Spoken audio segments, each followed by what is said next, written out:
बिहार की 85 साल बाद पटना में कांग्रेस की केंद्रीय कार्य समिति यानी सीडब्ल्यूसी की बैठक हुई। वहीं दूसरी तरफ महागठबंधन ने अति पिछड़ा वर्ग को साधने के लिए न्याय संकल्प पत्र लॉन्च किया है और सीमांचल से असदुद्दीन ओवैसी भी अपनी चुनावी यात्रा की शुरुआत कर चुके हैं। यानी अब चुनावी गणित में हर दल अपने अपने कार्ड खोल रहा है और सबसे अधिक चर्चा सीमांचल की हो रही, जहां का समीकरण सीधा सीधा विधानसभा के नतीजों को प्रभावित करता है। देखिए रिपोर्ट।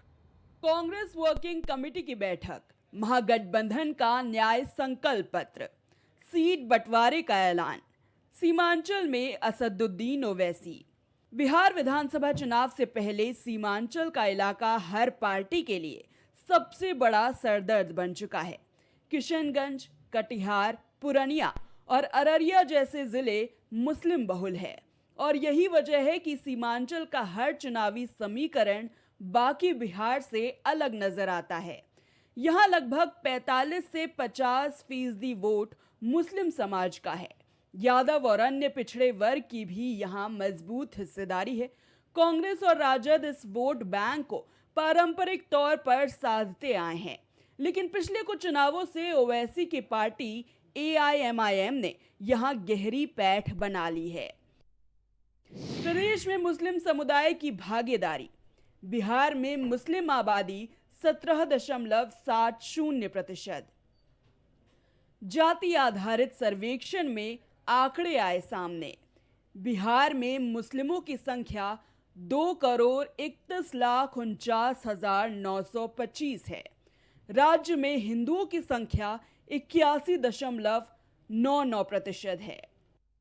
2015 के चुनाव में AIMIM ने पहली बार सीमांचल में कदम रखा, हालांकि तब असर सीमित रहा, लेकिन 2020 विधानसभा चुनाव में किशनगंज, अमौर, जोकीहाट और बहादुरगंज जैसे इलाकों में ओवैसी की पार्टी ने बड़ी सेंध लगाई।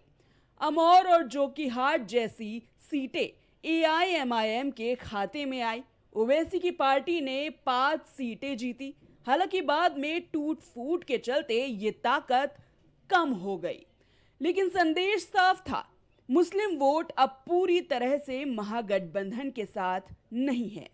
AIMIM ने यह साबित कर दिया कि सीमांचल में वो निर्णायक फैक्टर बन सकता है। अब 2025 के चुनाव से पहले ओवैसी फिर सीमांचल में सक्रिय हैं। किशनगंज से यात्रा की शुरुआत की है। उनका फोकस साफ है, मुस्लिम वोटों का ध्रुवीकरण। ओवैसी लगातार कांग्रेस, राजद और जदयू पर मुस्लिम हितों की अनदेखी का आरोप लगाते हैं और खुद को असली विकल्प बताने की कोशिश करते हैं। साथियों, देश के विकास के लिए बिहार का विकास जरूरी है और बिहार के विकास के लिए पूर्णिया और सीमांचल का विकास जरूरी है। आरजेडी और कांग्रेस की सरकारों के कुशासन का बहुत बड़ा नुकसान इसी क्षेत्र को उठाना पड़ा है, लेकिन अब एनडीए सरकार स्थिति बदल रही है। अब ये क्षेत्र विकास के फोकस में है। साथियों, बिजली के क्षेत्र में भी बिहार को आत्मनिर्भर बनाने का काम चल रहा है। यहां भागलपुर की पीरपैंती में 2400 मेगावाट के थर्मल पावर प्रोजेक्ट का शिलान्यास किया गया है। मैं आपसे वादा कर रहा हूं कि इंशाअल्लाह ताला अब के बार कोचा दामन से जो मजलिस का उम्मीदवार होगा, राजद का कोई नेता ना कोई भाजपा का नेता इंशाअल्लाह ताला उनको खरीद सकेगा।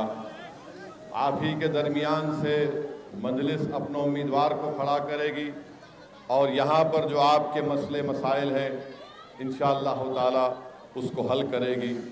लोग मजलिस पार्टी से बोलते कि आप मंत्री नहीं बनते हैं, तो हम उनसे कहना चाह रहे हैं कि पिछले 50-60 साल से जो लोग मंत्री बने, मुख्यमंत्री बने, संतरी बने, हम हमारे सवाल का जवाब दो, तुमने क्या सीमांचल के लिए कुछ किया?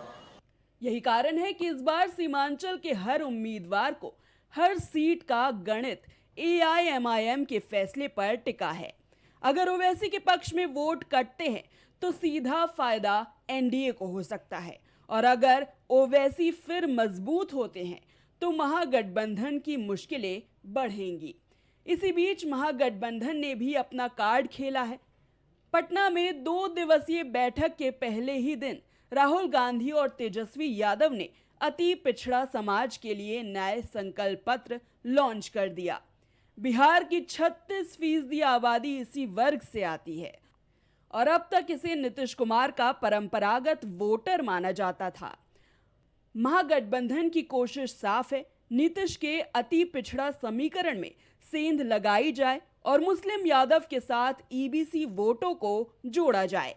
अगर ये समीकरण बैठ गया तो सीमांचल से लेकर पूरे बिहार में महागठबंधन की ताकत और बढ़ जाएगी।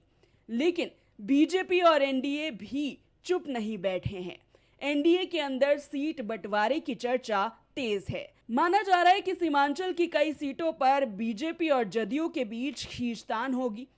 बीजेपी इस इलाके में अपने उम्मीदवार उतारकर मुस्लिम वोटों से परे हिंदू एकजुटता का कार्ड खेलना चाहती है।